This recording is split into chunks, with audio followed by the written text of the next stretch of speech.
जय हिंद दोस्तों। स्वागत है आपका अपने चैनल में जिसका नाम है एग्ज़ाम शक्ति। तो जैसा कि हम लोग देख रहे थे कि हम लोग मॉडर्न इंडियन हिस्ट्री की जितनी भी क्वेश्चन थी वो लेकर चल रहे थे, जिसमें से हम लोगों ने 1274 क्वेश्चन पिछले 4 पार्ट में कर लिया है, जिसमें से उसमें से एंशियंट, मेडाइवल और मॉडर्न की क्वेश्चन है। और आगे अभी आज हम लोग 200 प्लस क्वेश्चन लेंगे, जो कि ये भी मॉडर्न इंडियन हिस्ट्री की ही रहेगी। जिन्होंने हमारा पहले का 4 पार्ट नहीं देखा है तो हमारे डिस्क्रिप्शन में जाके देख सकते हैं, क्योंकि वहाँ पे हम लोगों ने एंशियंट और मेडाइवल को ख़त्म कर दिया है और मॉडर्न के जितने क्वेश्चन आए हुए हैं प्रीवियस ईयर में वो लेके चल रहे थे सारे। तो आइए हम लोग स्टार्ट करते हैं आज के हमारे पहले क्वेश्चन से। करमचंद गांधी दीवान थे। देखिए कहाँ कहाँ थे वो, देखिए पोरबंदर के भी थे, राजकोट के भी और वन वनकानार के भी थे। तो ऑल ऑफ द अबव हो जाएगा। साउथ अफ्रीका में रहने की अवधि में महात्मा गांधी ने इनमें से जिस पत्रिका का प्रकाशन किया उसका नाम था। ठीक है, हम सबको पता है कि महात्मा गांधी जी अफ्रीका में रहे थे 21 साल। 1915 में भारत लौटे थे गांधी जी, ठीक है, और 1893 में साउथ अफ्रीका गए थे। तो उन्होंने वहाँ पे एक पत्रिका शुरू की थी, तो उसका नाम है इंडियन ओपिनियन। देखिए बहुत इंपॉर्टेंट पत्रिका है ये, इसको अच्छे से एकदम याद रखिएगा। फिनिक्स फॉर्म कहाँ है बताइए। ये गांधी जी ने फॉर्म किया था फिनिक्स, ये साउथ अफ्रीका में, ठीक है, तो डरबन में है ये। मोहनदास करमचंद गांधी समर्थक थे। देखिए किसके समर्थक थे वो, मार्क्सवादी थे, श्रेणी समाजवाद के थे, आदर्शवाद के थे, या दार्शनिक आरक्षावाद के थे ये।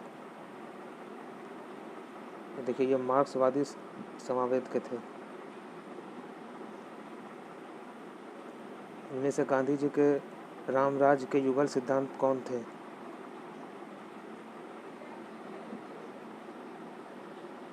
ये कौन थे उनके सही युगल सिद्धांत, तो वो थे सत्य और अहिंसा। गांधी जी की दृष्टि में अहिंसा का अर्थ है क्या है। अहिंसा का अर्थ सत्य की प्राप्ति का रास्ता, राजनीतिक स्वतंत्र प्राप्ति का रास्ता, ईश्वर संस्मरण का एकमात्र रास्ता, या आत्म विलीनकरण। देखिए हम लोगों ने इसको हिंदी का मुश्किल था टाइपिंग होना, तो इसीलिए इस तरीके के हम लोग ले लिए थे। तो हम लोग आपको पढ़ के सुनाते रहेंगे, तो इसके लिए आपको टेंशन नहीं लेना है। मैं पढ़ के आपको सुनाते रहूँगा, बस आपको देखते चलना है।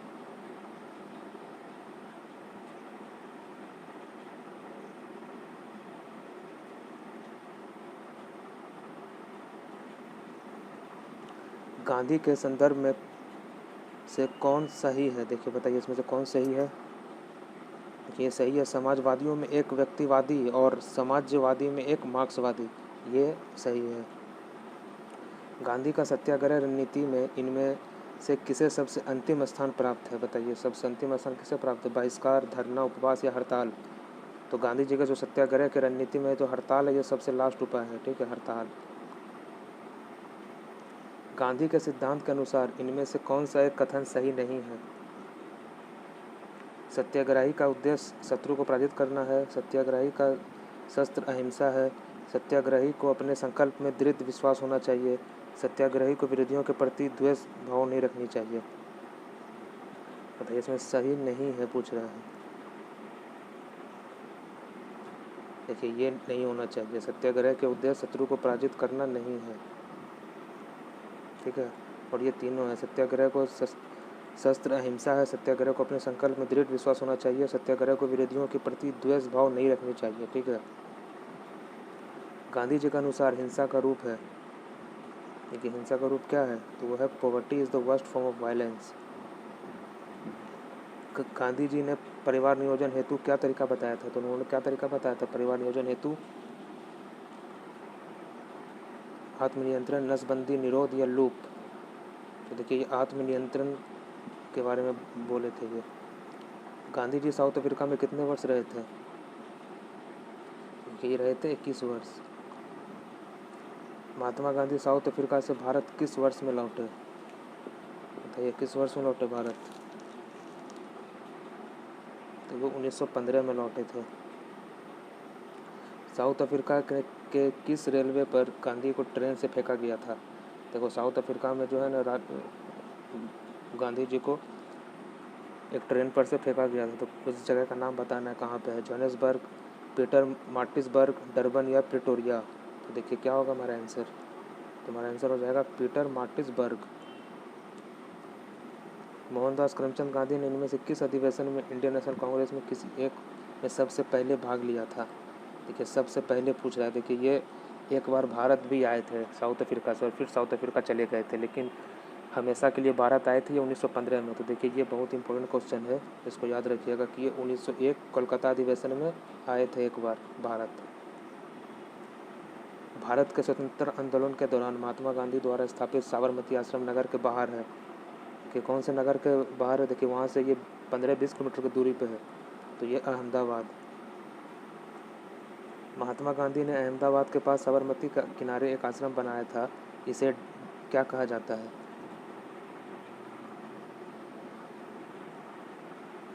देखिए इसे कहा जाता है सत्याग्रह आश्रम। महात्मा गांधी से संबंध इनमें कौन सा आश्रम सबसे पुराना है। देखिए सबसे पुराना आश्रम कौन सा है, देखिए फिनिक्स जो है ये बनाए थे साउथ अफ्रीका डरबन में 1904 में ये बनाए थे, तो ये पुराना है फिनिक्स। महात्मा गांधी ने सेवा धर्म कहाँ अपनाया था। देखिए सेवा धर्म कहाँ अपनाएंगे, वो साउथ अफ्रीका में। महात्मा गांधी के राजनीतिक गुरु कौन थे। देखिए इसके राजनीतिक गुरु थे गोपाल कृष्ण गोखले जी। ये हमेशा ये से सारा राय मशवरा करते थे, वो इनको बताते थे कि कैसे क्या करना है नहीं करना है, इस तरीके से ये राजनीतिक गुरु थे इनके। महात्मा गांधी के अनुसार राजनीति का तात्पर्य था। देखिए राजनीति का क्या तात्पर्य था, धर्मविहीन राजनीति, जन कल्याण के लिए सक्रियता, सत्यविहीन राजनीति। देखिए ये थे जन कल्याण के लिए सक्रियता।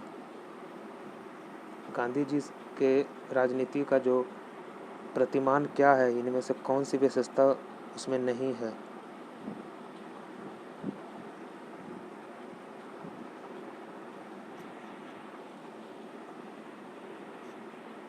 तो देखिए वो सत्ता नहीं है, ठीक है। इनमें से किसने सत्याग्रह शब्द को आगे लाया, तो कौन लाए थे। कि सत्याग्रह नाम आया तो बस महात्मा गांधी का नाम आना चाहिए दिमाग में।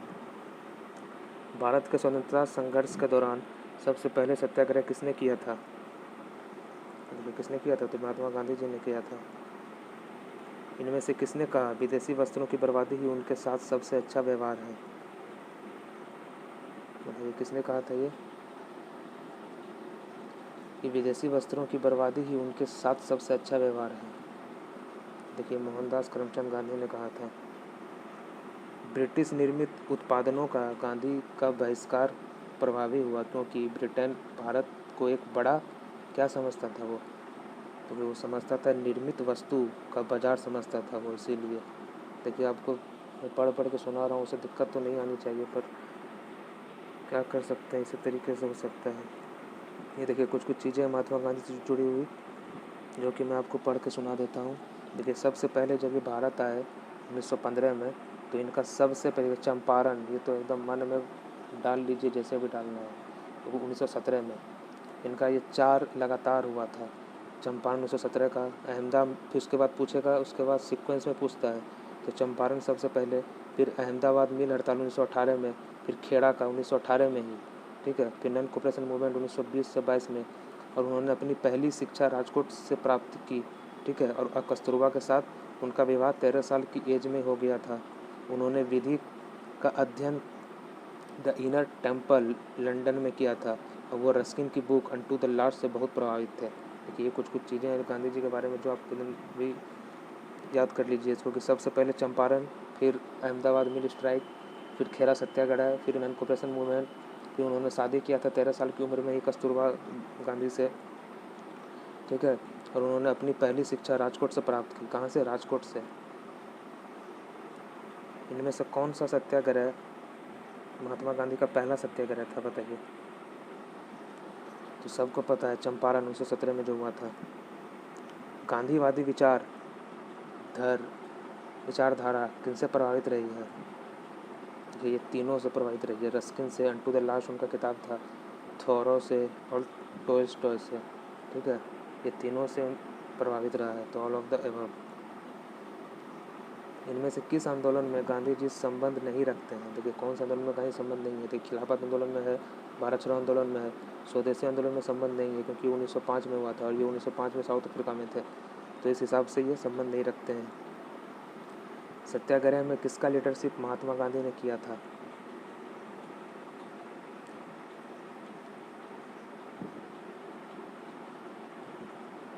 बताइए किसका लीडरशिप महात्मा गांधी ने किया था?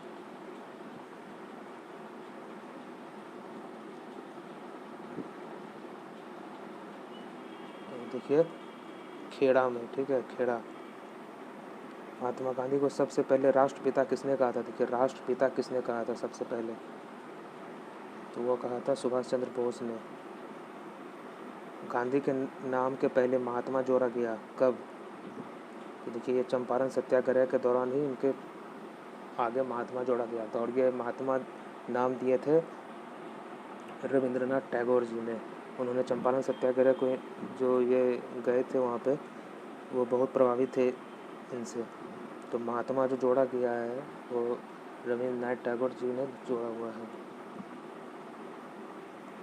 इनमें से किसने गांधी जी को सबसे पहले महात्मा के तौर पर संबोधित किया था? तो देखिए किसने किया था? तो रविंद्रनाथ टैगोर जी ने। नोआखोली काल में महात्मा गांधी के सचिव कौन थे? देखिए नोआखोली जो है ये बांग्लादेश में है भी, ठीक है, ये भी क्वेश्चन पूछता है कि नोआखोली है कहाँ? बांग्लादेश में। तो उनके सचिव कौन थे उस टाइम? निर्मल कुमार बोस, महादेव देसाई, प्यारे लाल या वल्लभ भाई पटेल? देखिए उनके जो सचिव थे वो थे प्यारे लाल। गांधी जी के समर्थन में कौन पैसे से एक टीचर थे? देखिए ये तीनों जो थे ये वकील थे, राजेंद्र प्रसाद ही वकील थे, जेवी कृपलानी जो थे ये टीचर थे, ठीक है, गांधी जी के समर्थन में। कौन सा आदमी लंबे समय तक AISC के खजांची रहे और 1930 में जेल गए? अच्छा ये AISC के खजांची रहे और 1930 में जेल चले गए फिर। वो देखिए वो है जमनालाल बजाज। भारतीय कपड़ा व्यापारी बैंकर कांग्रेसी और महात्मा गांधी का निकट सहयोगी है, ये उपयुक्त विवरण है, बताइए किसके लिए है ये? देखिए भारतीय कपड़ा व्यापारी है ये, बैंकर कांग्रेसी और महात्मा गांधी का निकट सहयोगी है ये। तो यह है जमनालाल बजाज जो कि 1930 में जेल गए थे और AISC के खजांची के रूप में काम करते थे। स्वाधीनता आंदोलन के दौरान महात्मा गांधी के करीबी अंग्रेज मित्र थे, बताइए स्वाधीनता आंदोलन के दौरान महात्मा गांधी के करीबी अंग्रेज मित्र कौन थे? रिवरेंड थॉमस मूर, एओ ह्यूम, रिवरेंड चार्ली एंड्रयूज या विलियम वोवेल? देखिए ये थे रिवरेंड चार्ली एंड्रयूज। इनमें से किस कारागार को गांधी जी ने मंदिर का नाम दिया था? बताइए किस कारागार को?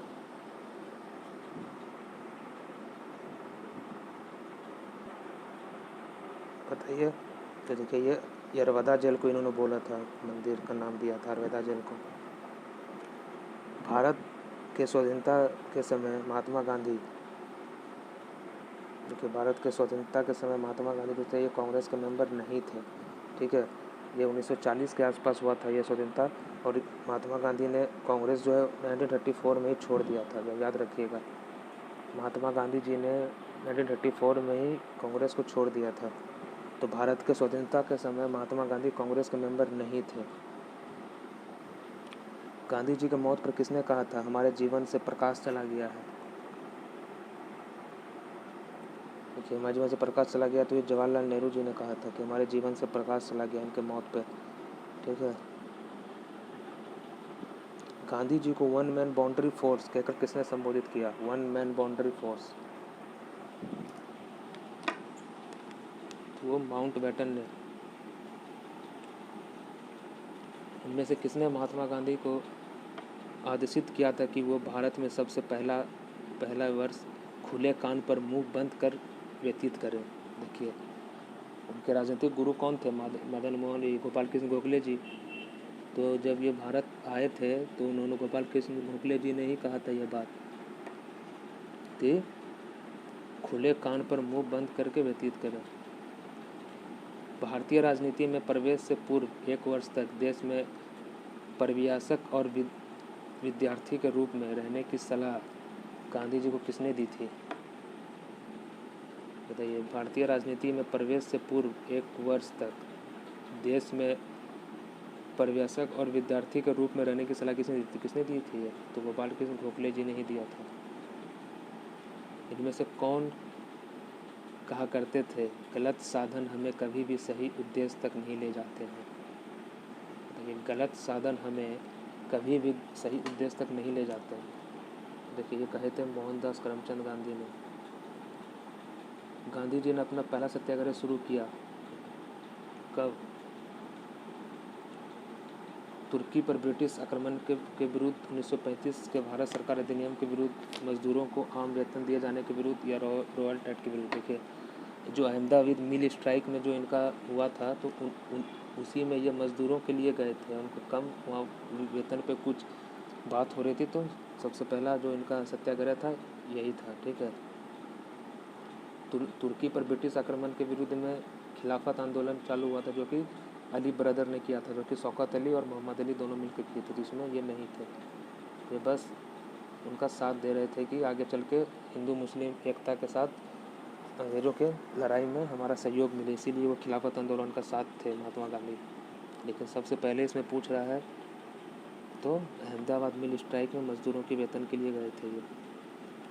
इनमें से किस आंदोलन में महात्मा गांधी ने पहली बार भूख हड़ताल का प्रयोग हथियार के रूप में किया था? देखिए, भूख हड़ताल का प्रयोग हथियार के रूप में किया था। तो असहयोग आंदोलन, रॉयल एक्ट, अहमदाबाद की हड़ताल या बर्दरी सत्याग्रह। देखिए, ये तो बिलोंग करता है सरदार वल्लभ भाई पटेल से। तो देखिए, एक है अहमदाबाद की हड़ताल। ठीक है, अहमदाबाद की हड़ताल में महात्मा गांधी ने अपना पहला जन भाषण कहाँ दिया था? देखिए, इनका पहला जो जन भाषण था ये बनारस में था 1916 में। ठीक है।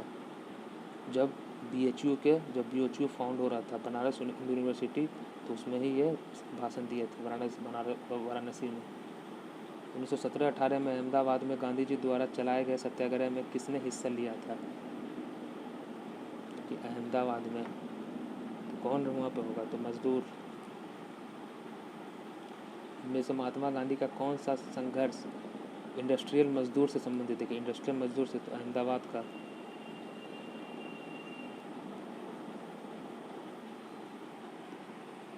इनमें से किसके लिए अहमदाबाद सत्याग्रह शुरू किया गया था? तो किसानों के लिए, सूती मिल कुम्हागारों के लिए, आभूषण कारीगरों के लिए, या प्रेस की फ्रीडम के लिए? तो सूती मिल कामगारों के लिए किया गया था। गांधी जी के ट्रस्टशिप का सिद्धांत के प्रतिपादक के संबोधन में इनमें से कौन सा एक सही है?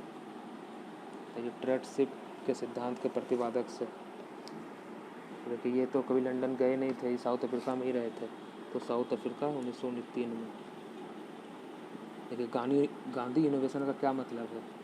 देखिए, इसका यह मतलब है कम निवेश से अधिक उत्पादन अधिक लोगों के लिए। देखिए, गांधी इनोवेशन, कम निवेश से अधिक उत्पादन अधिक लोगों के लिए, याद रखिएगा।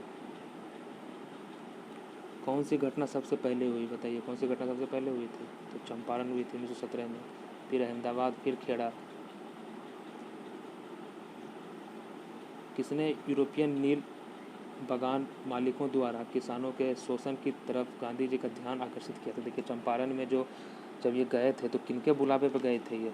देखिए, राजकुमार शुक्ल जी के। ये लखनऊ पैक्ट जो 1916 में हुआ था, तो उस अधिवेशन में राजकुमार शुक्ल महात्मा गांधी जी से मिले थे, और तभी इसी चीज़ पर उन्होंने चर्चा की थी। ये हम लोगों ने चौथे पार्ट में देखा ये सारा क्वेश्चन।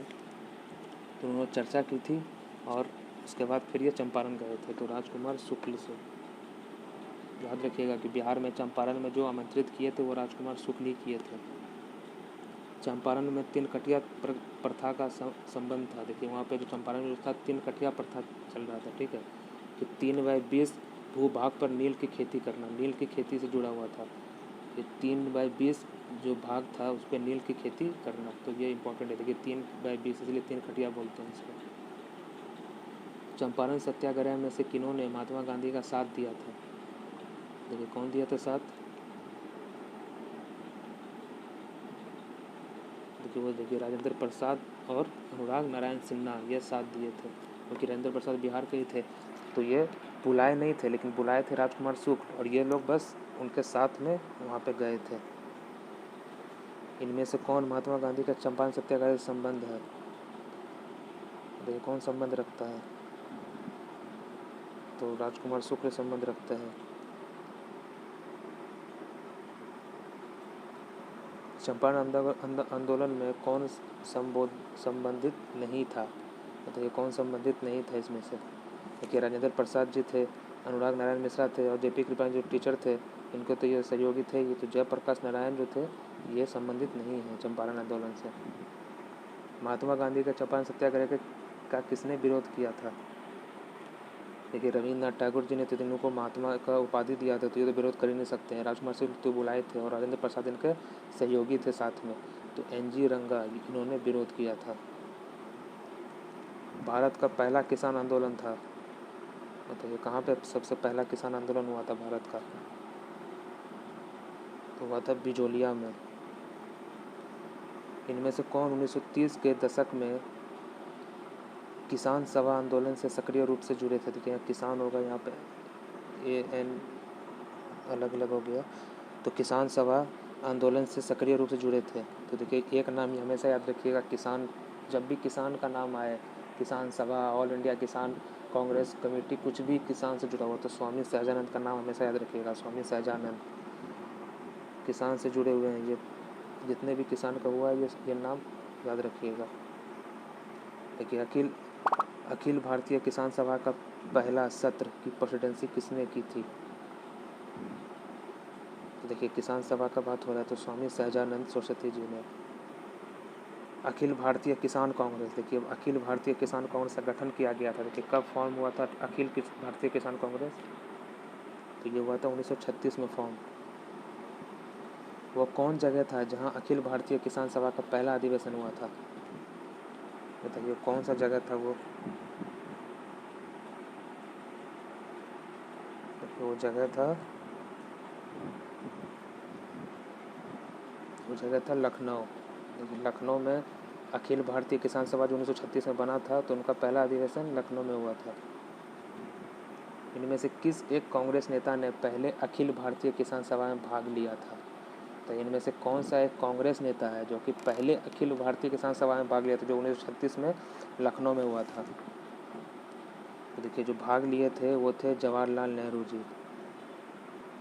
क्योंकि देखिए 1936 में ये बना था, और 1934 में गांधी जी जो थे कांग्रेस छोड़ दिए थे। तो यहाँ क्या पूछ रहा है, किस एक कांग्रेस नेता ने? तो ये तो होगा नहीं, ये भी नहीं, ये भी नहीं, तो जवाहरलाल नेहरू जी ने। इनमें से कौन बिहार में किसान आंदोलन से जुड़े थे? देखिए इनमें से कौन बिहार में किसान आंदोलन से जुड़े हुए थे? बताइए किसान आंदोलन से कौन जुड़े हुए थे बिहार में?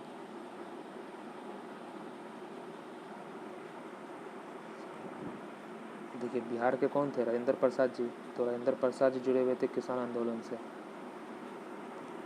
बरदौली सत्याग्रह का लीडरशिप किए थे कौन? देखिए बहुत इंपॉर्टेंट है बरदौली सत्याग्रह, तो वो सरदार वल्लभ भाई पटेल जी ने। वल्लभ भाई पटेल को सरदार की उपाधि किसने दी?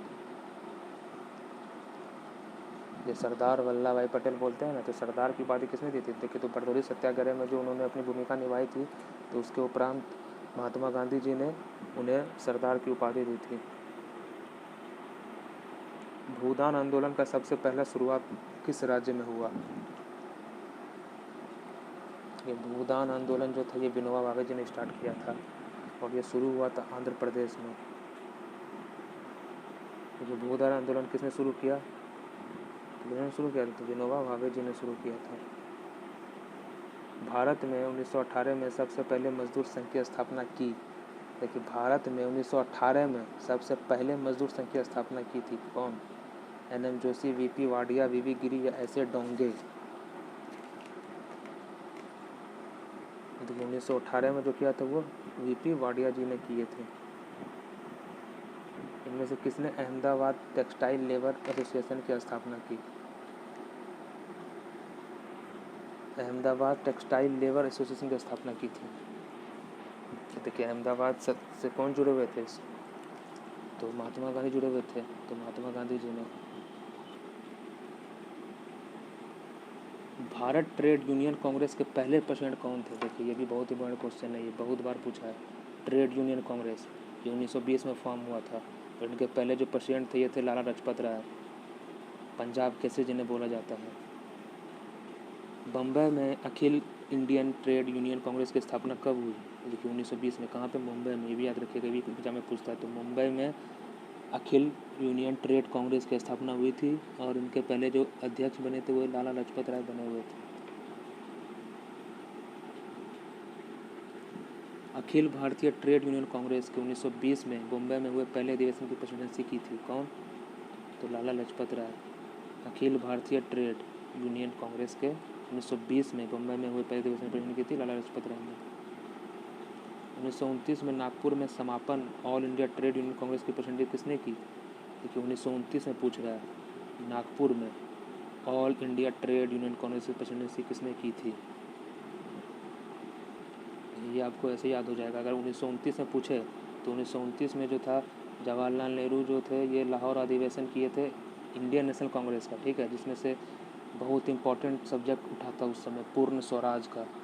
ये अपने आप में एक चैप्टर है, पूर्ण स्वराज। 1929 में लाहौर अधिवेशन में जवाहरलाल नेहरू जी ने उठाया था। तो 1929 में पूछ रहा है all India trade Congress union का, तो ये भी जवाहरलाल नेहरू ने ही प्रेसिडेंसी की थी। तो इस तरीके से आप याद कर लीजिएगा। कम्युनिस्ट इंटरनेशनल का मेंबर बनने वाले पहले भारतीय कौन थे? कि कम्युनिस्ट इंटरनेशनल का मेंबर बनने वाले पहले भारतीय कौन था? तो वो थे एम.एन. रॉय। ट्रेड यूनियन आंदोलन का क्रांतिकारी चरण का समय था। ये कौन सा ट्रेड यूनियन आंदोलन का क्रांतिकारी चरण का समय था? वो था 1926 से 1939 तक। 1940 में रेडिकल डेमोक्रेटिक पार्टी का गठन किसने किया? ये रेडिकल डेमोक्रेटिक पार्टी का गठन किसने किया? कब? 1940 में। देखिए बहुत इंपॉर्टेंट क्वेश्चन, ये सारा क्वेश्चन बहुत इंपॉर्टेंट। जितना क्वेश्चन अभी हम लोग इसमें से आज के वीडियो में 1500 क्वेश्चन ख़त्म हो जाएगा और फिर कल आज ही ये पूरा पार्ट ख़त्म हो जाता है, लेकिन आज कुछ काम के कारण और क्वेश्चन नहीं बन पाया। तो कल के आने वाली वीडियो में जितने क्वेश्चन बाकी के बचे हुए हैं तो आगे 2 पार्ट में कवर होगा, क्योंकि बहुत क्वेश्चन है मॉडर्न इंडियन हिस्ट्री से। अभी 600 क्वेश्चन और बचे हुए हैं जो कि आने वाले 2 पार्ट में कवर किया जाएगा। तो 1940 में रेडिकल डेमोक्रेटिक पार्टी का गठन किसने किया था? तो वो किए थे एम.एन. रॉय ने। रॉवल्ट एक्ट लाने का क्या प्रयोजन था? देखिए रॉवल्ट एक्ट 1919 में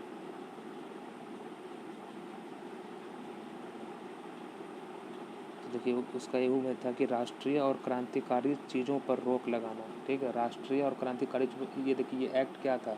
ये एक्ट ये था कि ये मुँहबंदी एक्ट था कि ना कोई कानून बिना कुछ कोई गलत अपराध के जिसको मतलब कोई भी सभा बना के कोई भी क्रांतिकारी जो भी कुछ भी कर रहा है तो डायरेक्ट अरेस्ट, कोई कुछ नहीं, डायरेक्ट अरेस्ट करके डायरेक्ट जेल में बंद कर दिया जाता था। कोई कानून नहीं, कोई कोर्ट नहीं। तो इसीलिए ये बहुत बड़ा विरोध हुआ था और इसी की वजह से जलियांवाला बाग हत्याकांड हुआ जो बहुत खतरनाक हुआ था, जिसमें से 1000 लोग मारे गए थे। और ये किस लिए हुआ था? ये 2 लोग को अरेस्ट कर लिया गया था जो कि सैफुद्दीन किचलू और एक और नाम है जो भी आने वाले क्वेश्चन में आपको दिखेगा। तो वो दोनों के अरेस्ट के बाद बैसाखी के दिन 13 अप्रैल 1919 को जो जलियांवाला बाग में अमृतसर में एक जगह है तो वहीं पर जब सभा गठन हुई थी तो उसी में जनरल डायर ने आके 1000 आदमी की मौत के घाट उतार दिए थे। देखिए रॉवल्ट एक्ट कब लागू किया गया था? तो 1919 में। जब रॉवल्ट एक्ट पारित हुआ था उस समय भारत का वायसराय कौन था? देखिए 1919 में पारित हुआ और 1919 में कौन थे? George Chelmsford. तो लॉर्ड चेम्सफोर्ड थे। अखिल भारतीय राजनीति में गांधी का पहला शासिक कदम था। बताइए अखिल भारतीय राजनीति में गांधी का पहला शासिक कदम था किसमें? नन कॉपरेशन में, रॉवल्ट एक्ट में, चंपारण या दांडी यात्रा में?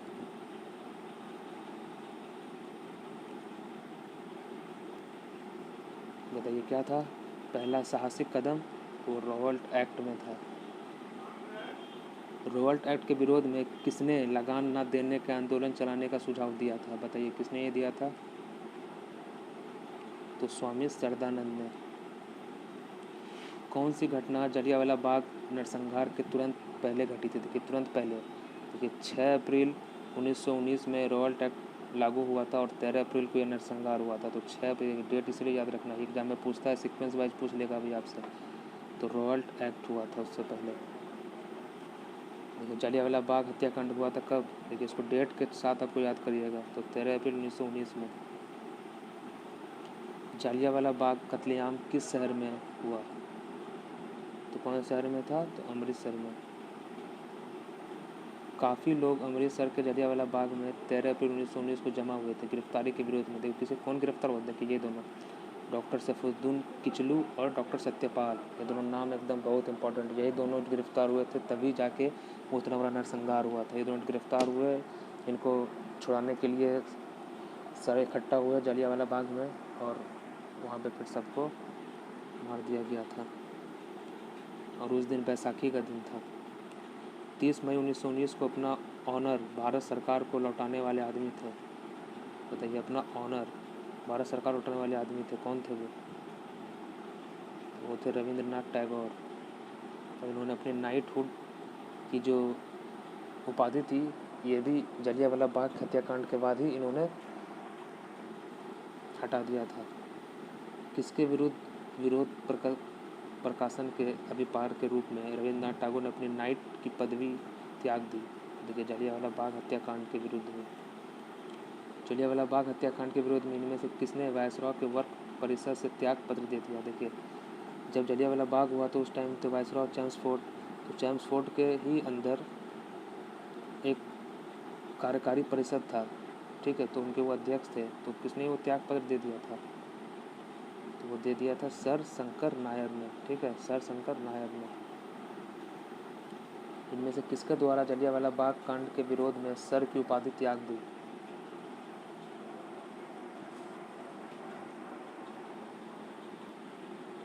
देखिए इन्होंने नाइटहुड की उपाधि हटा दी, ऑनर की उपाधि हटा दी और सर की उपाधि भी हटा दी थी। तो रविंद्रनाथ टैगोर जी ही ने। हंटर आयोग की नियुक्ति की गई थी। देखिए हंटर आयोग की नियुक्ति क्यों की गई थी? देखिए एक हंटर आयोग है पढ़ाई के विषय में, ठीक है, जो हमारे पहले के पार्ट में बताया गया है। और हंटर आयोग की नियुक्ति की थी जलियांवाला बाग हत्याकांड के बाद।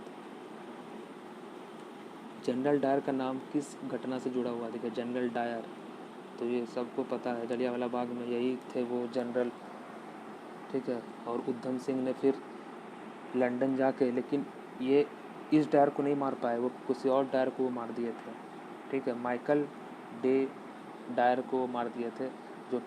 जो यहाँ पे जो हत्याकांड हुआ था जलियांवाला बाग में, ये जो डायर थे, ये उनको नहीं मार पाए, तो उनके वजह किसी और डायर को वो मार दिए थे और उनकी वजह से लंदन में उन्हें फिर फांसी दी गई थी।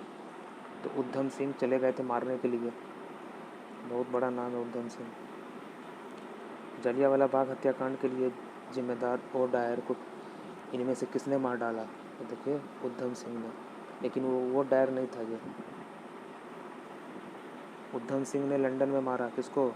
तो देखिए जनरल डायर एक सर माइकल ओ डायर है, तो सर माइकल ओ डायर को मारा था इसने। जलियांवाला बाग नरसंहार पर कांग्रेस जांच समिति की रिपोर्ट के प्रारूप लिखने का वर्क त्याग दिया था।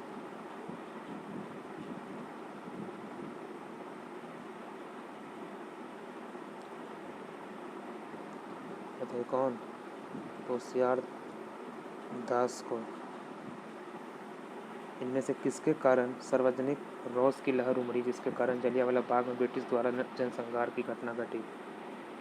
देखिए वो रॉयलेट एक्ट के बाद। इनमें से किसने खिलाफत आंदोलन का शुरुआत किया? बताइए किसने किया था? तो ये किए थे शौकत अली और मोहम्मद अली, इसको अली ब्रदर भी बोलते हैं। तो 1 और 2, शौकत अली और मोहम्मद अली दोनों ने। वर्ष 1919 में अखिल भारतीय खिलाफत आंदोलन का प्रेसिडेंट किसे चुना गया? देखिए 1919 में अखिल भारतीय खिलाफत आंदोलन का प्रेसिडेंट चुना गया था महात्मा गांधी को। खिलाफत आंदोलन को समर्थन दिया था, कौन समर्थन दिए थे? तो गांधी जी ने इनको समर्थन किया था। किसने खिलाफत आंदोलन को हिंदुओं और मुस्लिम की एकता के एक ऐसे अवसर के रूप में देखा जो 100 वर्ष में भी फिर से कभी नहीं हो सकता? क्योंकि उस समय हिंदू मुस्लिम की एकता, क्योंकि गांधी जी जानबूझ के उनका साथ दिए थे, क्योंकि मुस्लिम का सहयोग पाने के लिए उस टाइम ज़रूरी था, इसीलिए ये खिलाफत आंदोलन में गांधी जी ने उनका साथ दिया तो फिर जब ये साथ दिए तो फिर इनके साथ साथ फिर बहुत कोई आके साथ दे दिए थे फिर, लेकिन बहुत कोई खिलाफ थे इसके। तो 100 वर्षों तो महात्मा गांधी जी ने ही बोला था ये बात। गांधी जी को किसने सावधान किया था कि मुस्लिम धार्मिक नेताओं और उनके अनुयायियों की कट्टरपन को प्रोत्साहित ना करें? देखिए कौन बोला था ये बात, तो देखिए मोहम्मद अली जिन्ना। इनमें से खिलाफत आंदोलन का परिणाम कौन था, क्या परिणाम हुआ इसका? तो देखिए इसका यही परिणाम हुआ कि हिंदू मुस्लिम जो में मतभेद थी उसमें कुछ कमी आएगी। तो देखिए ये हुआ क्यों था खिलाफत आंदोलन? देखिए ये इसलिए हुआ था क्योंकि जब वर्ल्ड वार जब स्टार्ट हुआ था तो उसमें से जो तुर्की एक कंट्री है, तो तुर्की में जो खलीफा का जो सीट है, तो ब्रिटिश ने इसने वादा किया था कि हम लोग तुर्की को कुछ नहीं करेंगे और उसको ऐसे ही रहने देंगे। लेकिन वर्ल्ड वार में तुर्की हार गया और खलीफा का जो पोस्ट था वहाँ से ब्रिटिश लोगों ने हटा दिया गया था। तो फिर इसी लोग के विरोध में जो यहाँ के मुस्लिम लोग थे वो विरोध करने लगे और इसी चीज़ पे ही बहस हुआ था। तो तुर्की याद रखिएगा, ये बहुत इंपॉर्टेंट एक कंट्री है खिलाफत आंदोलन के जुड़ा हुआ। ठीक है, तो हिंदू मुस्लिम मतभेद में कमी आई। किस भारतीय नेता ने खिलाफत आंदोलन का समर्थन नहीं किया था? तो ये किसने नहीं किया था, ये वो थे मदन मोहन मालवीय जी। तो 2 बार लिखा गया 332। वर्ष 1920 की खिलाफत कमेटी की सभा जिसने गांधी को नन कॉर्पोरेशन के नेतृत्व को संभालने का अनुरोध किया था वो किस शहर में हुई थी, बताइए। 1920 में खिलाफत कमेटी की सभा जिसने गांधी को नन कॉर्पोरेशन के नेतृत्व को संभालने का अनुरोध किया था वो किस शहर में हुई थी?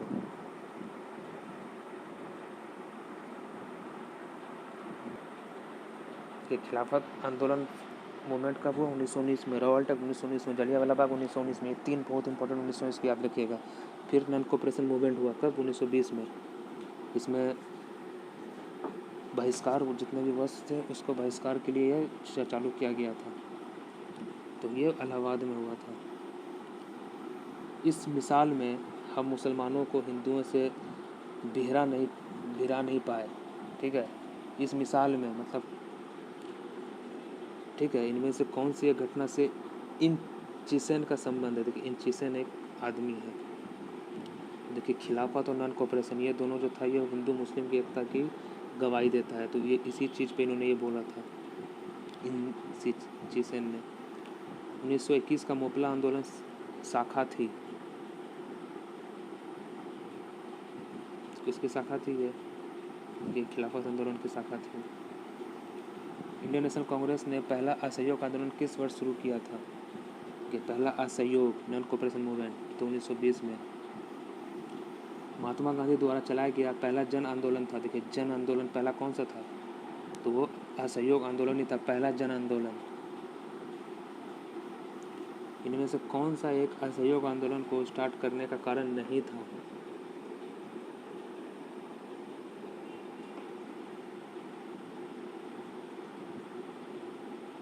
देखिए नमक कानून तो इस समय ये तो 1930 में हुआ, तो सबसे आपको और यही दिख रहा होगा, तो नमक कानून हो जाएगा मेरा आंसर। और देखिए उसके आसपास ये सब जुड़ा हुआ है, खिलाफत का प्रश्न, पंजाब में अत्याचार, रॉयल टैक्स। ठीक है, 1 वर्ष में स्वराज का नारा गांधी जी ने कब दिया? 1 वर्ष में स्वराज मतलब 1 वर्ष में हमें आज़ादी मिल जाएगी, तो ये नारा दिया था असहयोग आंदोलन के समय। ब्रिटिश सरकार ने महात्मा गांधी को जो उपाधि दी थी और जिसे उन्होंने असहयोग आंदोलन में वापस कर दिया वो थी, देखिए इन्होंने भी वापस किया था वही जलियांवाला हत्याकांड के बाद, तो वो थी केसरे हिंद की उपाधि। इनमें से किसने असहयोग आंदोलन के दौरान अपनी वकालत छोड़ दी थी? बताइए कौन से थे जो वकालत छोड़ दिए थे अपने को? तो वो थे चित्तरंजन दास जी, ये वकील थे। इनमें से किसने असहयोग आंदोलन को समर्थन दिया पर इसके परिणाम नहीं देख सके? देखिए असहयोग आंदोलन जो फॉर्म हुआ था 1920 में हुआ था, और हम लोग इससे पहले वाले पार्ट में बात किए हुए हैं कि बाल गंगाधर तिलक जी थे 1920 में इनकी मृत्यु हो गई थी, और महात्मा गांधी जी ने इन्हें अर्थी दिया था, और उनके साथ जो थे शौकत अली वो भी इनकी अर्थी में शामिल थे। चौरी चौरा कांड कब हुआ? ये कब हुआ चौरी चौरा कांड? तो ये हुआ 4 फरवरी 1922 को।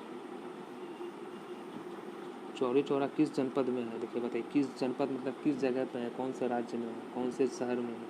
तो ये देखिए है गोरखपुर में है चौरी चौरा। किस घटना के कारण गांधी जी ने नॉन कोऑपरेशन मूवमेंट वापस लिया था? देखिए सबको पता होगा चौरी चौरा कांड के बाद।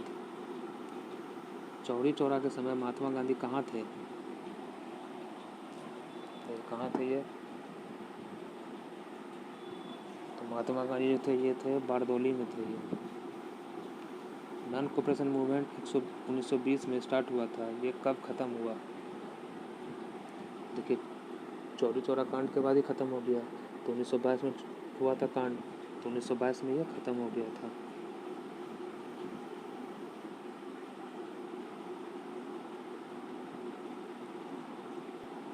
ये क्वेश्चन बहुत बार पूछा है, बहुत बार मतलब बहुत बार, ठीक है। एक बार तो इन्होंने चंपारण सत्याग्रह में इनको महात्मा की उपाधि दे दी, लेकिन असहयोग आंदोलन में जब विदेशी वस्त्रों के लिए जलाए जाने पर महात्मा गांधी को लिखा ये निष्ठुर बर्बाद दिए, तो रविन्द्रनाथ टैगोर जी ने थे ये, ठीक है। असहयोग आंदोलन के दौरान किसने पटना कॉलेज छोड़ा जबकि उसको परीक्षा के मात्र 20 दिन ही बचे थे? देखिए भाई वो पटना कॉलेज भी छोड़ दिए और परीक्षा के मात्र 20 दिन ही बचे हुए थे। कौन थे ये बताइए? ये थे जयप्रकाश नारायण जी। इनमें से किसने स्वराज पार्टी निर्माण के लिए कांग्रेस के प्रेसिडेंट पद से त्याग पत्र दिया था? कि स्वराज पार्टी कब फाउंड हुआ? 1924 में। तो इनमें से बताना है कि किसने कांग्रेस के प्रेसिडेंट पद से त्याग पत्र दिया था। तो देखिए ये थे CR दास जी। स्वराज पार्टी का गठन डैश की असफलता के बाद हुआ। ये किसकी असफलता के बाद हुआ था? तो असहयोग आंदोलन उससे पहले हुआ था, तो उसके असफलता के बाद हुआ था। स्वराज पार्टी को स्थापित किया था देखिए किसने? तो CR दास और मोतीलाल नेहरू ने। मोतीलाल नेहरू स्वराज पार्टी के नेता थे। इनमें से कौन इस दल के नहीं थे?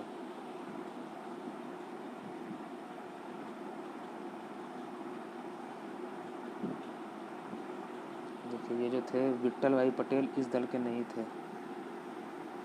कौन एक स्वराज पार्टी से संबोधित नहीं थे? ये मोतीलाल नेहरू, CR दास ये सब थे। राजेंद्र प्रसाद जो थे इससे संबंधित नहीं थे। स्वतंत्रता पूर्व भारत में किसने केंद्रीय विधान सभा में स्वराज दल का समर्थन किया था? देखिए स्वतंत्र पूर्व भारत में किसने केंद्रीय विधानसभा में स्वराज दल का समर्थन किया था? स्वराज दल मतलब स्वराज पार्टी, तो समर्थन किया था मोहम्मद अली जिन्ना। इनमें से कौन देशबंधु के नाम से प्रसिद्ध हैं? देखिए देशबंधु के नाम से प्रसिद्ध है वो चित्तरंजन दास। स्वराज आम जनता के लिए होना चाहिए, केवल वर्गों के लिए नहीं, एक प्रसिद्ध सूत्र की घोषणा की किसने? स्वराज आम जनता के लिए होना चाहिए, केवल वर्गों के लिए नहीं, एक प्रसिद्ध से सूत्र की घोषणा की किसने? मोतीलाल नेहरू ने। 16 दिसंबर 1922 को इंडिपेंडेंट पार्टी बनाने का निर्णय लिया था, तो कौन लिए थे? मदन मोहन मालवीय और मोतीलाल नेहरू। तो ये इंडिपेंडेंट जो बनाए थे कौन? स्वराज पार्टी बनाए थे। तो 1922 में मदन मोहन मालवीय और मोतीलाल नेहरू ने ये निर्णय लिया था। सेंट्रल लेजिस्लेटिव असेंबली का पहला इंडियन स्पीकर कौन था? देखिए बहुत इंपॉर्टेंट क्वेश्चन है, बहुत अलग क्वेश्चन है। तो यह है विट्ठल भाई पटेल। साइमन कमीशन भारत किस वर्ष आया? देखिए इनकी जो साइमन कमीशन की जो नियुक्ति थी लंदन में 1927 में कर दी गई थी, लेकिन ये भारत आया था 1928 में। तो 1928 के फरवरी में आया था और नवंबर के 1927 के नवंबर में इनकी घोषणा कर दी गई थी साइमन कमीशन की। देखिए साइमन कमीशन अपॉइंट किया गया था। देखिए अपॉइंट पूछ रहा है, तो 1927 में अपॉइंट किया गया था। 1928 में साइमन कमीशन भारत में किस उद्देश्य से आया? ये प्रशासनिक सुधार पर विचार के लिए, शिक्षा में सुधार के लिए, कृषि क्षेत्र में सुधार के लिए, देखिए ये सब के लिए नहीं आया था। ये आया था प्रशासनिक सुधार पर विचार के लिए, और इसमें से एक भी मेंबर भारतीय नहीं था, इसलिए इसका विरोध हो रहा था। और ये जो किए थे ये इरविन जो उस समय वायसरॉय थे, वो ये साइमन कमीशन को नियुक्त किए थे। भारतीयों ने साइमन कमीशन का बहिष्कार किया था, क्योंकि इसीलिए कि इसका कोई भी मेंबर भारतीय नहीं था, इसीलिए बहिष्कार करना ज़रूरी था। इनमें से साइमन कमीशन का कौन एक मेंबर लिबरल पार्टी का था? देखिए लिबरल पार्टी का था कौन साइमन कमीशन के मेंबर में से? तो देखिए ये खुद सर जॉन साइमन थे। किसके सुझाव पर भारतीयों को साइमन कमीशन से बाहर रखा गया? देखिए किनके सुझाव पर भारतीयों को? तो देखिए उसमें वायसरॉय थे लॉर्ड इरविन, तो उन्हीं के बोलने पे भारतीयों को बाहर रखा गया था। लाला लाजपत राय घायल हुए थे, और उस समय जब साइमन कमीशन जब 1928 में आया था तो उनके विरोध में इन पर लाठीचार्ज हुआ, और उनके फिर अगले दिन इनकी मौत हो गई अस्पताल में लाठीचार्ज के दौरान। तो साइमन कमीशन के विरोध में हुए लाठीचार्ज में ये घायल हुए थे और अगले दिन इनकी मौत हो गई थी। पंजाब केसरी की उपाधि किसको दी गई? तो लाला लाजपत राय जी को दी गई थी, क्योंकि पंजाब के ही थे। नेहरू रिपोर्ट बनाया था। देखिए नेहरू रिपोर्ट किसने बनाया था? देखिए ये बहुत इंपॉर्टेंट है। ये 1928 में जब साइमन कमीशन आया था तब ये रिपोर्ट बना था। तो ये रिपोर्ट बनाया था मोतीलाल नेहरू ने, जवाहरलाल नेहरू ने। 1928 में इंडिपेंडेंस फॉर इंडिया लीग का गठन किया था। तो कौन गठन किया था? जवाहरलाल नेहरू और सुभाष चंद्र बोस ने दोनों मिलकर 1928 में इंडिपेंडेंस फॉर इंडियन लीग, ठीक है, independence for Indian league. Muslim league के इनमें से किस अधिवेशन में मोहम्मद जिन्ना ने अपने 14 सत्र प्रस्ताव रखा था? तो कौन से अधिवेशन में? तो 1928 के अधिवेशन में। 1921 के अहमदाबाद अधिवेशन में इनमें से किस नेता ने संपूर्ण स्वराज को कांग्रेस का लक्ष्य मानने का प्रस्ताव रखा? लेकिन इनकी हसरत थी, और बाद में पूर्ण स्वराज का पूरा 1929 में किया गया था पूर्ण स्वराज। तो ये हजरत मोहनी जी ने सबसे पहले रखा था। कांग्रेस ने कब पहली बार भारत की स्वतंत्रता का प्रस्ताव पारित किया था? देखिए कब? तो 1929 में। पूर्ण स्वराज का प्रस्ताव लाहौर कांग्रेस में पारित किया गया था। कब? 1929 में, जवाहरलाल नेहरू की अध्यक्षता के साथ। इनमें से किस एक ने इंडियन नेशनल कांग्रेस के उस अधिवेशन की प्रेसिडेंसी की थी जिसमें पूर्ण स्वराज का प्रस्ताव पारित हुआ था? तो कौन थे उसमें? तो वो थे जवाहरलाल नेहरू के टाइम 1929 के लाहौर अधिवेशन में। 31 दिसंबर 1929 को मिडनाइट में भारतीय राष्ट्रवाद को किसने प्रेरित था? बताइए। तो 1929 में जवाहरलाल नेहरू ही थे लाहौर अधिवेशन में प्रेसिडेंसी, तो जवाहरलाल नेहरू से ही ये जुड़ा रहेगा। स्वतंत्रता का नवग्रहित तिरंगा पहली बार कब लहराया गया? बताइए। तो उसी मिडनाइट में ही लहराया गया था, 31 दिसंबर 1929 में। इंडियन नेशनल कांग्रेस के किस अधिवेशन में जवाहरलाल नेहरू ने सबसे पहले प्रेसिडेंट बने? देखिए ये जवाहरलाल नेहरू 3 बार प्रेसिडेंट रह चुके हैं इंडियन नेशनल कांग्रेस के। कब कब? 1929 में, 36 में और 37 में। तो सबसे पहले कब बने थे? लाहौर अधिवेशन 1929 में। किस कांग्रेस ने वर्किंग कमेटी को सिविल डिसोबीडियंस मूवमेंट स्टार्ट करने का अधिकार दिया था? बताइए। इसका आप आंसर हमें कमेंट सेक्शन में देकर बताइएगा। डांडी यात्रा के साथ इनमें से क्या स्टार्ट हुआ? देखिए डांडी यात्रा के साथ 1930 में ये स्टार्ट हुआ था डांडी यात्रा। कहाँ से? साबरमती आश्रम से डांडी तक। तो उनके साथ फिर डांडी के बाद डांडी में ही शुरुआत हुआ था सिविल डिसोबीडियंस का, ठीक है, सिविल डिसोबीडियंस मूवमेंट। डांडी यात्रा की गई थी कब? 1930 में। कब? 12 मार्च से लेकर 24 अप्रैल तक ये यात्रा चली थी। सिविल डिसोबीडियंस के रूप में गांधी जी ने डांडी मार्च स्टार्ट किया था। कब स्टार्ट किया था डांडी मार्च? तो डांडी मार्च स्टार्ट किया था 12 मार्च 1931 को। सॉरी, यहाँ पे क्या पूछ रहा है? सिविल डिसोबीडियंस स्टार्ट किया था ना, तो 6 अप्रैल 1930 को।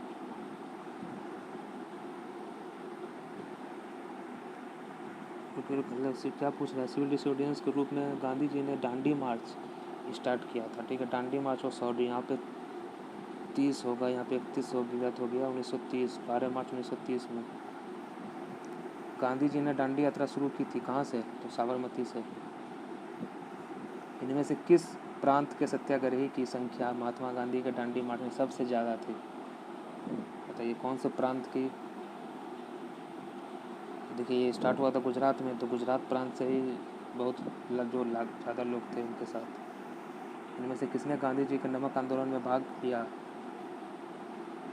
तो देखिए तीनों थी, सरोजनी नायडू, राजकुमारी अमृत कौर, कमला देवी, तीनों, ऑल ऑफ द अबव। इनमें से किस आंदोलन में महिला की भागीदारी सबसे अधिक मानी जाती है? देखिए अभी 3 महिला के हम लोगों ने पीछे देखा, तो पूछ रहा है कि कौन से आंदोलन में? तो वो नमक सत्याग्रह में, ठीक है, नमक सत्याग्रह में जो है महिलाओं की भागीदारी सबसे अधिक मानी जाती है। महात्मा गांधी ने 1930 में सिविल डिसोबीडियंस का स्टार्ट किया था, कहाँ से? देखिए सबसे पहले इससे पहले ही डांडी मार्च हुआ था, साबरमती से डांडी पहुँचे, तो फिर उसके जस्ट बाद डांडी से ही सिविल डिसोबीडियंस का स्टार्ट किए थे। सिविल डिसोबीडियंस मूवमेंट स्टार्ट हुआ कब? डांडी मार्च के बाद।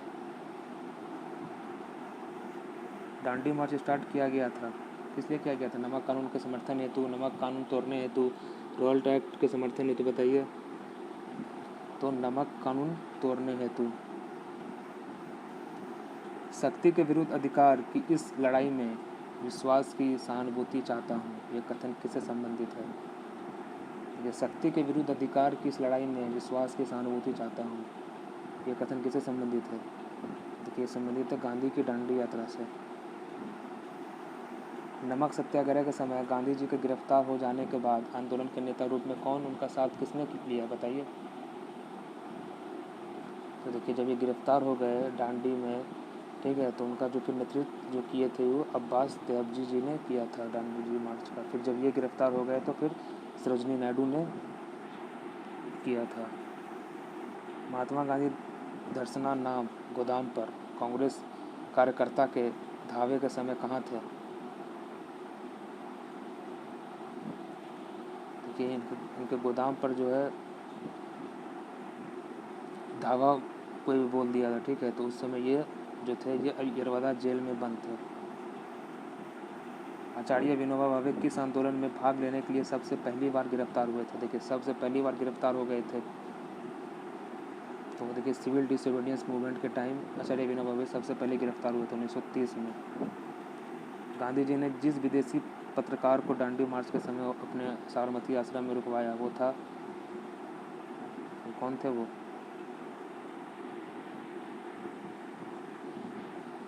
था वेब मिलर। इनमें से किसने अप्रैल 1930 में नमक कानून तोड़ने के लिए तंजौर तट पर एक अभियान संगठित किया था? तो ये तंजौर तट पे, ये तंजौर साउथ में आता है, ये एक जगह का नाम है तंजौर, शायद तमिलनाडु या आंध्र प्रदेश में किसी एक जगह में है।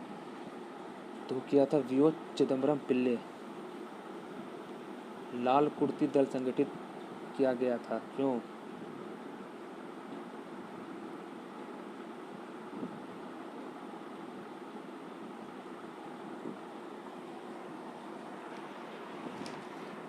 तो स्वतंत्र के पश्चात भारत को एक साम्यवादी देश बनाने के लिए। 1929 में खुदाई खिदमतगार को किसने संगठित किया? ये खुदाई खिदमतगार ये देखिए किया था अब्दुल गफ्फार खान ने। गढ़वाल रेजिमेंट की सैनिकों ने प्रदर्शनकारियों पर गोली चलाने से इनकार कर दिया था, कब? ये गढ़वाल रेजिमेंट के सैनिकों ने, तो सिविल डिसोबीडियंस आंदोलन के समय। लाल कुर्ती आंदोलन के नेता थे, कौन थे लाल कुर्ती आंदोलन के नेता? ये थे खान अब्दुल गफ्फार खान। 1930 में अंग्रेज सरकार के विरुद्ध परिषद पेशावर कांड का नायक कौन था? ये प्रसिद्ध पेशावर कांड 1930 में हुआ था, ये पेशावर कांड। तो जो उसका नायक थे वो थे वीर चंद्र सिंह घरवाली। जिया तरंग आंदोलन का कहाँ स्टार्ट हुआ? तो ये जिया तरंग, तो ये हुआ था मणिपुर में। सिविल डिसोबीडियंस मूवमेंट की असफलता के बाद गांधी जी ने इम्पोर्टेंट दिया किस चीज़ को? तो उन्होंने दिया रचनात्मक कार्यक्रम को। प्रभावती ईवी किस क्षेत्र की स्वतंत्रता संग्राम की सेनानी थी? बताइए। प्रभावती ईवी, प्रभावती देवी है, सॉरी देवी, किस क्षेत्र की स्वतंत्रता संग्राम की सेनानी थी? देखिए ये पटना से थी, ये प्रभाती देवी। गांधी इरविन समझौता हुआ मेन रूप से, मुख्य रूप से किया किस चीज़ के लिए? गोलमेज सम्मेलन में कांग्रेस की बेकायदारी सहज करने के लिए, सिविल डिसोबीडियंस मूवमेंट ख़त्म करने के लिए। देखिए इसके लिए भी हुआ था। इस गांधी इरविन जो पैक्ट हुआ था, ये बात भी वहाँ पर बोला गया था, और ये इसी समझौते के बाद ख़त्म कर किया गया था ये वाला मूवमेंट, सिविल डिसोबीडियंस। लेकिन जो सबसे मेन थी, ये थी गोलमेज सम्मेलन में कांग्रेस की भागीदारी सहज करने के लिए। इसीलिए मुख्य रूप से पूछ रहा है आपसे, मुख्य रूप से। गांधी इरविन पैक्ट साइन हुआ कब? 1931 में हुआ था, दूसरे गोलमेज सम्मेलन में। इनमें से किसका स्थगन गांधी इरविन पैक्ट में किया जाना प्रस्तावित था? देखिए किसका स्थगन, कौन सा जो स्थगित हो गई थी? तो civil disobedience movement. Gandhi Irwin pact के साइन होने में किसने महत्वपूर्ण भूमिका निभाई? तो किसने महत्वपूर्ण भूमिका निभाई? तो तेज बहादुर सप्रू ने। इनमें से किस व्यक्ति ने इरविन और गांधी को दो महात्मा कहा था? बताइए, दो महात्मा कहा था, इरविन को भी और गांधी को भी। ये कही थी सरोजिनी नायडू जी ने कहा था। इनमें से किसने गांधी इरविन पैक्ट में महात्मा गांधी को लाभ को कंसोलेशन प्राइज कहा था? कंसोलेशन प्राइज, तो ये कहे थे एलन कैंपबेल जॉनसन ने। इनमें से किसने इंडियन नेशनल कांग्रेस के कराची अधिवेशन 1931 का सभापति था? क्योंकि 1931 याद रखिएगा, एक ही बार हम लोगों ने पिछली वीडियो में बात किया था, 1931 एक ही बार सरदार वल्लभ भाई पटेल भी बने हैं 1931 में ही। तो वल्लभ भाई पटेल और महात्मा गांधी भी एक ही बार इसकी अध्यक्षता की है इंडियन नेशनल कांग्रेस की। कब? 1924 के बेलगांव में। 1931 में इंडियन नेशनल कांग्रेस के कराची अधिवेशन के लिए जिसकी प्रेसिडेंसी सरदार पटेल कर रहे थे, किसने फंडामेंटल राइट और आर्थिक प्रोग्राम पर संकल्प प्रारूप किया था? तो 1931 में जब वल्लभ भाई पटेल की अध्यक्षता हो रही थी, तो फंडामेंटल राइट और आर्थिक प्रोग्राम का संकल्प प्रारूप किया था जवाहरलाल नेहरू ने। इनमें से किसने इंडियन नेशनल कांग्रेस के कराची अधिवेशन 1931 को महात्मा गांधी की लोकप्रियता और सम्मान की परिकाष्ठा माना है? तो देखिए वो है सुभाष चंद्र बोस। देखिए ये बहुत इंपॉर्टेंट है। देखिए सीक्वेंस आपसे पूछा था, और ये सब का सब 1931 में ही हुआ था, इसलिए डेट भी आपको याद करना है। देखिए गांधी इरविन पैक्ट 5 मार्च 1931 में हुआ था। बस ये भी याद कर, देखिए सबसे पहले गांधी इरविन पैक्ट हुआ, उसके बाद हुआ था भगत सिंह का फांसी 23 मार्च को, ठीक है। फिर कांग्रेस का कराची अधिवेशन 26 से 31 मार्च 1931 को हुआ था। फिर सेकेंड गोलमेज सम्मेलन 7 सितंबर 1931 में हुआ था, और पूना पैक्ट 1932 में हुआ था। देखिए सबसे पहले गांधी इरविन पैक्ट, फिर भगत सिंह को फांसी दी गई, फिर कांग्रेस का अधिवेशन जो वल्लभ भाई पटेल जो इसमें बने हुए थे, फिर दूसरा गोलमेज सम्मेलन, पहला गोलमेज। देखिए 3 गोलमेज सम्मेलन हुआ था, जिसमें से कांग्रेस ने सिर्फ सेकेंड वाले गोलमेज सम्मेलन में भाग लिया था। 1930, 1931, 1932 ये 3 गोलमेज सम्मेलन हुआ था। और वही गांधी इरविन पैक्ट सेकेंड गोलमेज सम्मेलन को भी बोलते हैं, जो कि 1931 में हुआ था। तो सबसे पहले इरविन पैक्ट 1931 5 मार्च, फिर भगत सिंह को फांसी 23 मार्च 1931 को, फिर कांग्रेस का कराची अधिवेशन, फिर सेकेंड गोलमेज सम्मेलन, फिर पूना पैक्ट।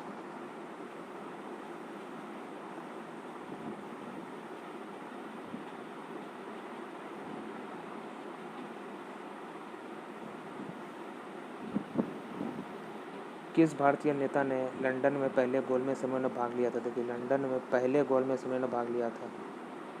देखिए महात्मा गांधी सिर्फ और सिर्फ दूसरे गोलमेज सम्मेलन में थे, सिर्फ और सिर्फ सेकेंड में। तो बहुत इंपॉर्टेंट क्वेश्चन है ये। तो पहले में मौलाना मोहम्मद अली थे। पहले गोलमेज सम्मेलन के बारे में इनमें से कौन सा सही नहीं है? देखिए सही नहीं है पूछ रहा है, तो देखिए ये 130 में आयोजित हुआ, सही है ये।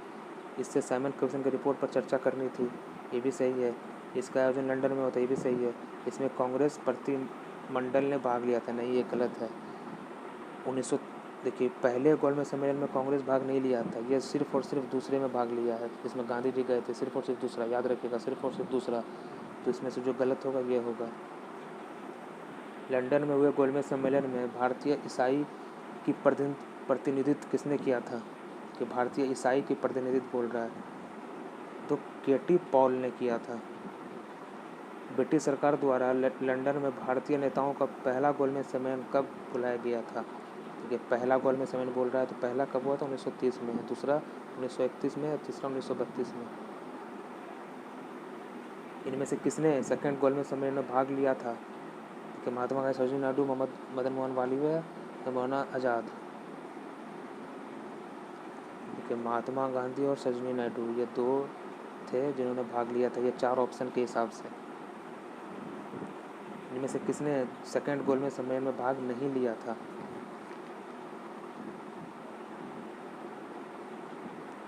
ये वो थे जवाहरलाल नेहरू। सेकंड गोलमेज सम्मेलन में कांग्रेस का लीडरशिप किसने किया? ये किसने किया था? महात्मा गांधी ने। इनमें से किस गोलमेज सम्मेलन में गांधी जी ने शिरकत की? तो देखिए, एक ही गोलमेज सम्मेलन तो केवल सेकंड। महात्मा गांधी जब सेकंड गोलमेज सम्मेलन में सभा में भाग लेने गए, लंदन गए थे, तो ठहरे थे कहाँ पे वो? देखिए, ये भी पूछता है कि कौन जहाज़ से गए थे, ठहरे कहाँ थे? तो देखिए, ये SS राजपूताना जहाज़ से गए थे, मुंबई से जहाज़ पकड़ के लंदन, और ये ठहरे थे किंग्सले हॉल में। ठीक है, सेकंड गोलमेज सम्मेलन में कांग्रेस के एक प्रतिनिधि के रूप में भाग लेने के लिए महात्मा गांधी बम्बई से लंदन जिस पानी के शिप में गए थे उसका नाम था, क्या नाम था? SS राजपूताना। महात्मा गांधी दिसंबर 1931 में खाली हाथ कहाँ से भारत लौटे थे? तो लंदन से। उस भारतीय का क्या नाम था जिसने तीनों गोलमेज सम्मेलन में भाग लिया? देखिए, तीनों गोलमेज सम्मेलन में भाग लिया था, तो देखिए वो आदमी थे भीमराव अम्बेडकर जी। बहुत इंपॉर्टेंट क्वेश्चन है ये कि तीनों गोलमेज सम्मेलन में भाग लिया था, 30, 31, 32 तीनों में। इनमें से कौन सा गोलमेज सम्मेलन 1932 में हुआ था? तो ये कौन सा सम्मेलन 1932 में हुआ था? तो थर्ड। इनमें से किसने कम्युनल अवार्ड घोषित किया? ये कम्युनल अवार्ड 1932 में घोषित हुआ था, तो ये रैमसे मैकडोनल्ड ने। अगस्त 1932 के रैमसे मैकडोनल्ड के सांप्रदायिक पंचाट के द्वारा पहली बार एक पृथक निर्वाचक समूह बनाया गया। कहाँ, किसके लिए? तो देखिए, ये बनाया गया था अछूतों के लिए। कम्युनल अवार्ड ने किसे पृथक चुनाव क्षेत्र और आरक्षित सीट आवंटित नहीं की थी?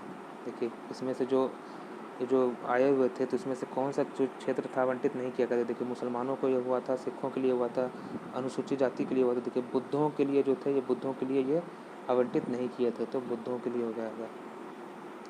महात्मा गांधी ने पहला आमरण अनशन फर्स्ट अनटू डेथ कब शुरू किया था? देखिए, फर्स्ट अनटू डेथ, तो ये कम्युनल अवार्ड के समय ही, बहुत इंपॉर्टेंट है ये, फर्स्ट अनटू डेथ।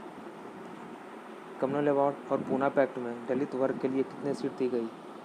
देखिए, कम्युनल अवार्ड जो था ये दलित वर्ग से ही बिलोंग करते थे। ये भीमराव अम्बेडकर इनमें बहुत आगे बढ़ चढ़ के हिस्सा लिए थे इस चीज़ में। और तो देखिए, कम्युनल अवार्ड में जो दलित वर्ग के लिए जो सीट रखी गई थी वो 71 रखी गई थी, लेकिन जब पूना पैक्ट जब साइन हुआ तो फिर इसको सीट बढ़ा के 147 कर दी गई थी। तो 71 और 147 हमारा आंसर हो जाएगा।